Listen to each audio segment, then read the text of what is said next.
Liverpool 2-1 winners against Brighton on Saturday in a massive win coming from behind. Incredible game to be a part of, and it had to shoot off on holiday, so only just getting around to it, but here's some of my reactions to the key takeaways from that game.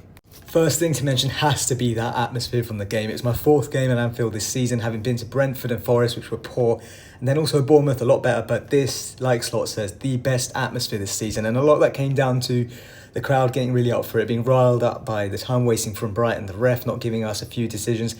And then people also point out Trent and Estupinian's coming together. But for me, there was one man who actually had an even bigger part in stoking that fire. And that man was Tsimikas. For me, man of the match, not just for the stats you can see on display here, but his ability to conduct the crowd. He was constantly at it on his side in front of the Lola Kenny stand, really getting them going. And yeah, if not for him, I don't think we would have made that comeback. And the other full-back in Trent, of course, we've already mentioned his kind of little bit of beef with Estupinian, stoking the crowd up, which was absolutely brilliant. But you look at these stats here, actually, these really surprised me after the game because I knew he had some great moments, great spells in the game where he was making some brilliant recoveries and, the breakdown of the stats are there, but there were also many moments where he was just so poor, sloppy in possession, giving the ball away, just carelessly pinging passes that were hitting nobody.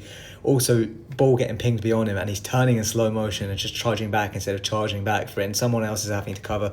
So it was a weird one because, about 45, 50 minutes into the game, I was kind of expecting him to get hooked for Bradley at some point, but he recovered his performance importantly and in the end put in some really good stats. So it's just one of those ones, I guess. Stats don't show the whole story. It's a mixed performance on the whole from Trent.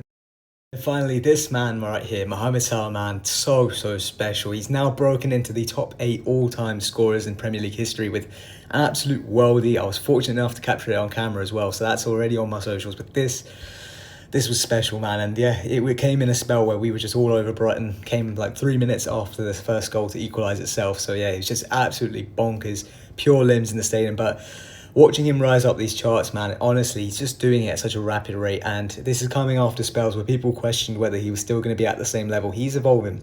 But most importantly, while his creative side has really stepped up, he's still keeping up the goal-scoring numbers. And yeah, honestly, looking at where he sits right now, I would not be surprised at all. He's going to break the top 6 by the end of the season.